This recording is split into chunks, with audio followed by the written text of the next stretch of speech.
What's going on, guys, and welcome to Big League Perspective. My name is Billy Pinckney, author of Passion Prevails. And today we have Anthony Ranaudo joining the show, former big leaguer, played at LSU, grew up in New Jersey, but he's down in Baton Rouge right now with his collectible shop. It's a pawn shop, memorabilia shop. They do all kinds of stuff.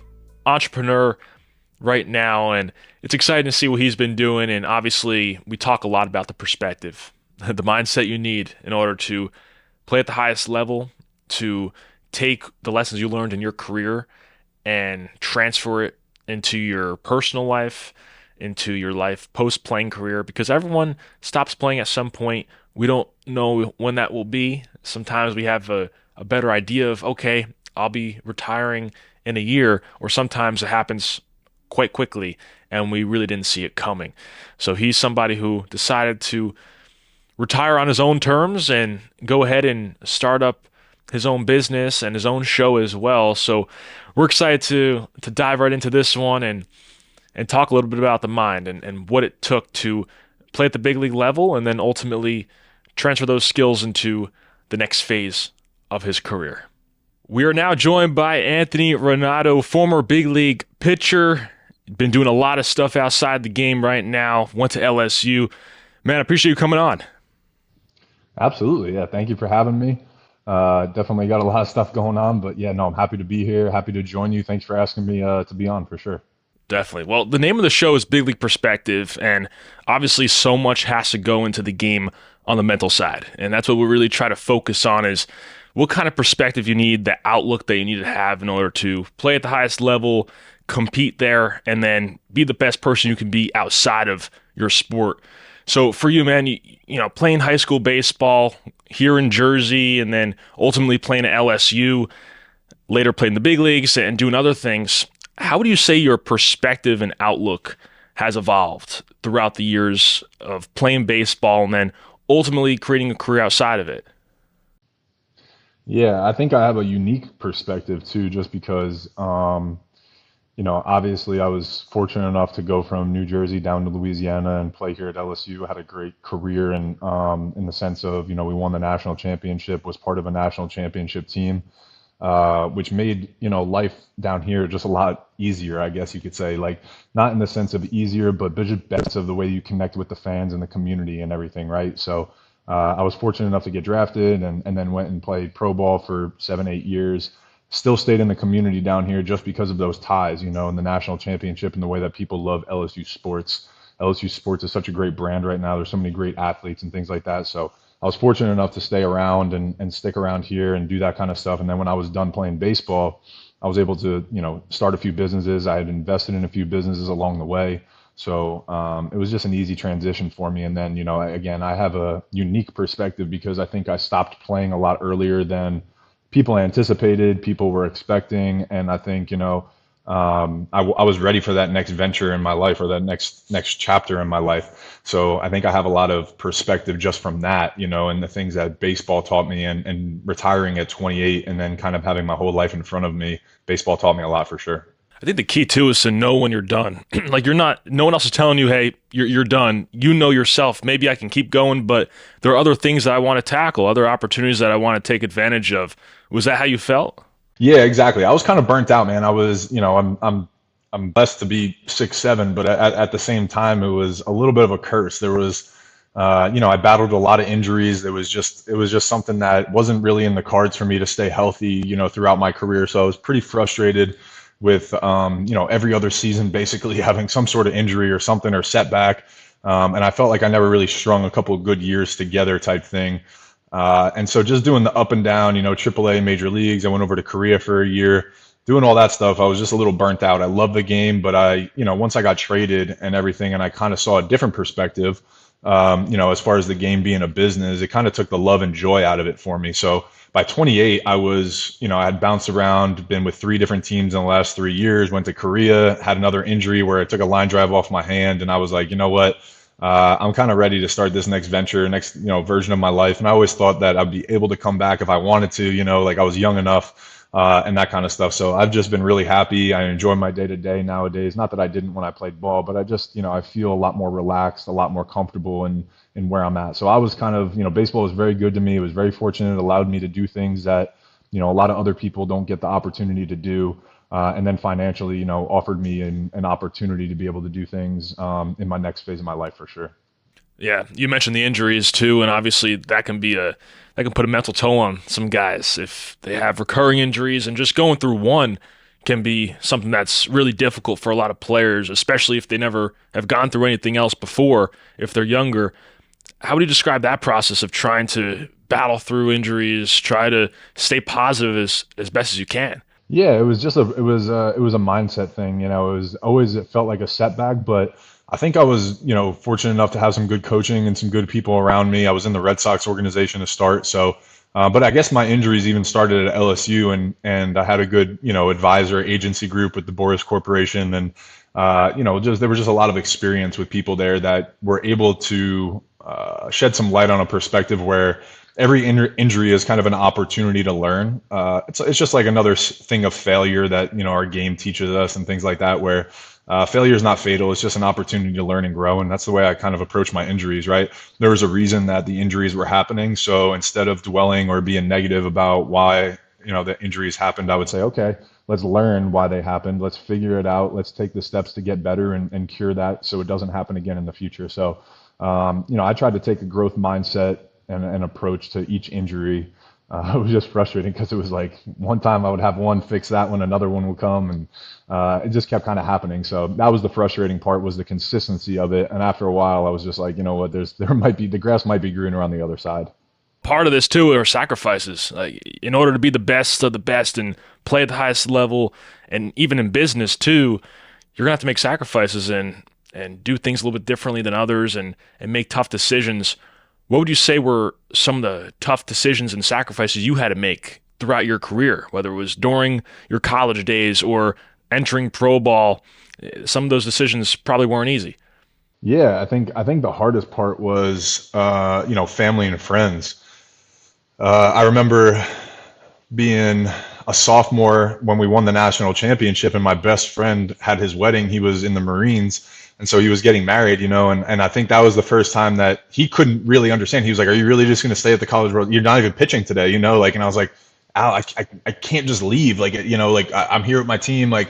And I think that's the first time that I realized, okay, this is going to be a lot different doing this kind of stuff. Then the following year, my nephew was born, and I wasn't there for that. There was a lot of things throughout the 10 or 12 years that I played that were true sacrifices, friends and family. And it was more family than friends, because I think a lot of my friends got on board and understood my journey and things like that. So did my family, but I think it just doesn't take away the fact that, my nieces and nephews are growing up, and I'm missing, milestone birthdays and events and stuff like that. Grandparents are getting older, and even my grandfather, passed away while I was in Korea, and I couldn't go to his funeral. So it's just little things like that, I guess maybe not little things, but things in general that I think people take for granted, that they don't understand that was the heaviness, right, of the game and that kind of stuff. If you're having all these injuries, you are making good money, and that's a big reason why athletes are compensated the way that they are, because of those sacrifices and everything. But I think just the everyday life, the daily life, and especially baseball is 9 months out of the year pretty much that you're gone. And so it's a daily thing where you can't, football players can go home for a day or two because they have a day or two off during the week before a game. They have bye weeks, that kind of stuff. So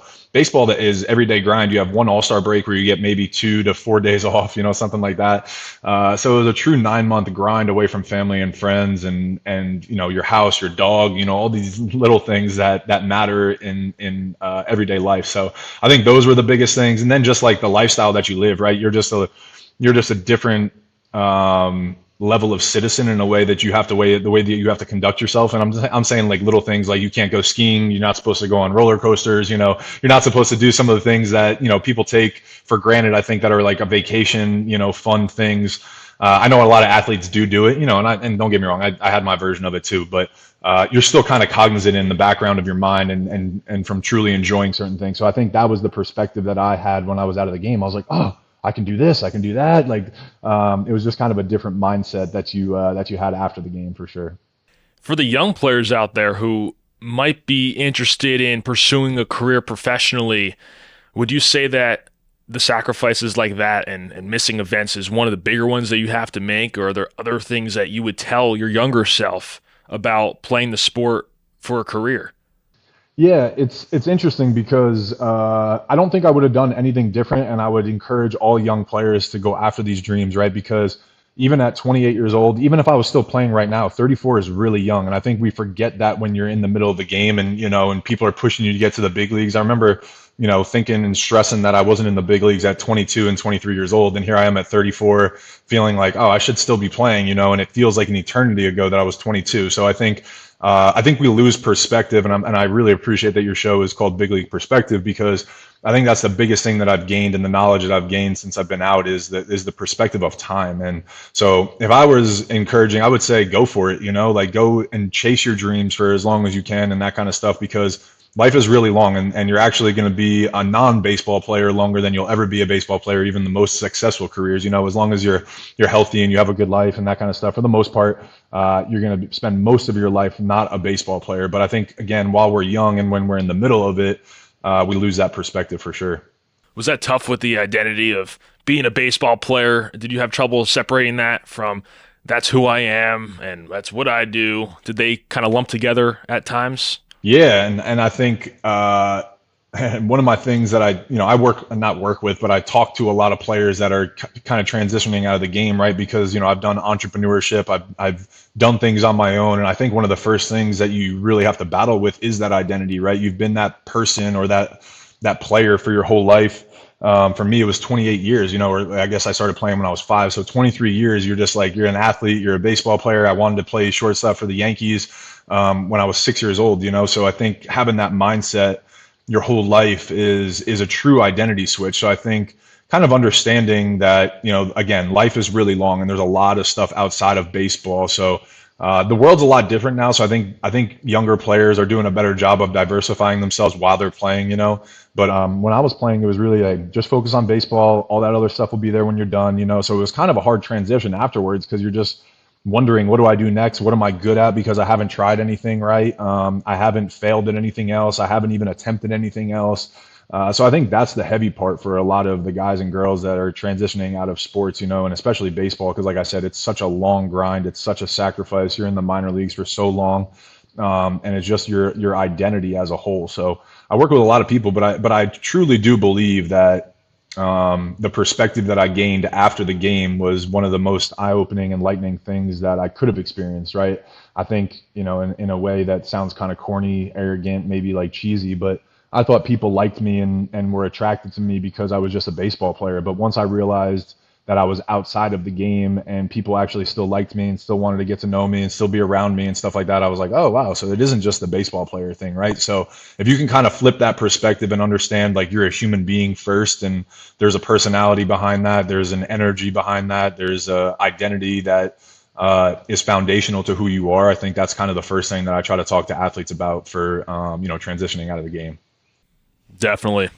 And sometimes, it's great for players to find other hobbies and passions that they love to do outside of the game. But I think a lot of times we hear about you got to grind on your sport. And while you don't want to not work hard at what you're doing, you also want to be able to have that balance in some way and not let it take over your life, but at the same time, not set a plan B for what you're going to fall back on, because then it's like you're not trying to work as hard at something that you really are trying to strive for. So that's a difficult balance sometimes, just to try to figure out, how much time do I dedicate to my sport, and then what other time am I spending on other interests that could eventually lead to a second career when I'm done playing. It's tough. No, absolutely. I think that's one of the hardest things is because you don't want to not be taken serious, when you're in that window of opportunity of, making it to the league and being successful in the league. But at the same time, I think it's imperative for your mental health. I think one of the things that I was always jealous of, was that I never had any kids or a wife or anything to kind of have that life outside of baseball. It was usually just me, and maybe I would have a girlfriend at the time, or something like that. But I truly was jealous of guys that could go home and turn off the baseball player mode and be like, oh, I'm a dad now, and this is actually what really matters. And like I said, back in the day, there was no podcasting, there was no like side hustle in business and being an influencer or saying, like it was kind of at the beginning of that stage at the end of my career. But I think it's great for guys and girls that are, invested into businesses or have other hobbies and things outside of their sport, because it gives them that escapism. It allows them to have that balance. And like you said, as long as you can manage, where you spend your time and how much of that time is spent and allocated to your sport, I think it's a great thing. I really do. I encourage a lot. It's a big reason that I've started, Cards and Culture and my podcast, is because I just want to give people an outlet to understand, you don't have to go all in and make this a full-time job as far as a podcast, right? It can be something that's a hobby and something that's really fun and enjoyable, but also give you a nice escape from the everyday grind of being a player. And you've played for so many great coaches, managers, I'm sure, throughout your college days, time in the big leagues, minor leagues. Are there any conversations that come to mind or words of wisdom that any of these coaches have given to you that really make sense not only in baseball but in life? Yeah, I think I talked to Coach Maneri. He was my college coach, my first like real coach, when I was 17, 18 years old. And I remember we were, it was the fall of my freshman year. I had a little bit of homesickness. I was dating a girl back in New Jersey and stuff. So I remember him talking about happiness and how you choose happiness, and it's all about, again, the title of your show and stuff, but it's all about perspective and how you see things, right? You choose whether you want to be happy or not. And you have a choice on what you want to focus on and whether you want to be positive or negative or optimistic or gloomy, right? And so I think that talk, I remember exactly where I was, how he was saying, I don't know if I remember the words verbatim, but it was basically about choosing your own happiness. And happiness comes in so many different shapes and forms and stuff like that. And I was like, all right, yeah, that seems pretty simple enough, right? So I consider myself a pretty optimistic, happy person overall. And when I'm not, I try to quickly remember those words of wisdom from Coach Maneri and try to remember, like I'm choosing to be in this state of mind, whether it's, depressed or gloomy or, obviously different circumstances can heighten, those types of things. But at the end, you're in control of your emotions and your thoughts, and maybe not your thoughts, but your emotions and how you want to feel. So I think that was really powerful for me and something that I took, throughout my whole career and something that I still apply to this day for sure. Anthony, great stuff. Before we wrap it up, tell the viewers about the show you've got and what you've been working on. You mentioned it a little bit, but tell them a little bit more. Yeah. So I have a podcast called The Up and In Show. I interview athletes, entertainers, entrepreneurs, basically anybody that I think is, doing something cool, successful, fun in life. And I try to kind of get to know their journey, get inside their minds, up and in their minds, right? It was a pitch I struggled with when I was pitching. I was trying to always go down and away, but I was always up and in. So it's a little play on words, but it also, allows me to sit down with people at the top of their craft, or doing successful things, and just talk their journey, kind of like what we're doing here. Just, casually catching up on things, but understanding, the battles and the adversity that they had, but the things and tools and resources that they use to ultimately have success. So that's called The Up and In Show. And then, my everyday grind is I'm sitting in my shop here. It's a collectible shop in Baton Rouge, Louisiana. It's called Cards and Culture. And we sell all kinds of things from sports cards, art, memorabilia, sneakers, streetwear, that kind of stuff. And just basically try to connect with fans and create the whole fan experience. So if you guys are in Baton Rouge, we'd love to have you stop by, but it's a modern day pawn shop, buy, sell, trade, that kind of stuff. And we just hang out, watch sports and just hang out. Yeah, it's good stuff. Good stuff, Anthony. I appreciate you coming on. Anytime, Billy. Thank you, man. Thank you for having me. If you're a high school, college, or youth athlete, you got to check out this book, Passion Prevails, or if you know one, it would make a great gift. This book is a compilation of interviews with professional athletes, mainly baseball players, but you have coaches in here, other professionals who have had decades and decades of experience in the sport. And the main goal is this: to help inform, entertain, and give value, provide value on how to navigate your career while facing adversity, how to deal with those challenges that are inevitable, that you're gonna face throughout your career. And many kids out there don't have the proper instruction and guidance on how to navigate those challenges until they're a little bit older, until they have those experiences themselves and need to learn the hard way. So go check it out. It's filled with gems, great quotes, and messages from some of the best players in the sport of baseball. So I highly recommend it. Go check it out. It's in the show notes below. What a great chat with Anthony, man. Obviously, we dove into the mental side and what it takes to be the best of the best and the perspective you need to have. What he learned from overcoming injuries and just dealing with some of those circumstances and just dealing with life. Things happen. And obviously, the more experience you have, the easier it can be to deal with things. But obviously, if you're a young player, you want to be able to learn from these experiences without having to go through them. And that's the key. You want to observe, be a sponge, learn from other people, and then you're able to address situations that you're dealing with more efficiently because of not only the experiences that you've firsthand experienced, but through the experiences of others and what they dealt with and how you could then apply that to your life. So thank you guys for joining. I wanted to go over the 10 perspective points as we always do, the 10 core values of this show. And we try to align each of these episodes with at least one of these core values. So first off, we have your identity is not in the sport that you play. We touched on some of that in this episode. Number 2, be faithful to God and His plan for you. Number 3, prove yourself right, not others wrong. Number 4, you were born with a purpose. Allow it to be revealed to you. Number 5, your teammates will remember how you treated them. Number 6, learn from others' mistakes as if they were your own. Number 7, create your own approach if you want a different result than others. Number 8, live for each day, not the weekends. Number 9, create your own version of cool because fitting in is what losers do. And number 10, embrace your passion because passion prevails. Thank you guys for joining us. Be sure to follow on social media at Billy the Batboy, at bl.perspective. Subscribe, leave a review, send this to somebody who you think can use it. I think we all know a player, a youth athlete, somebody who can use a little bit of uplifting, who you can help inspire today. That's what we're trying to do. We're trying to inspire the next generation of athletes and help them become better people. That's what it's all about. Thank you for tuning in, and we'll see you guys next time here on Big League Perspective.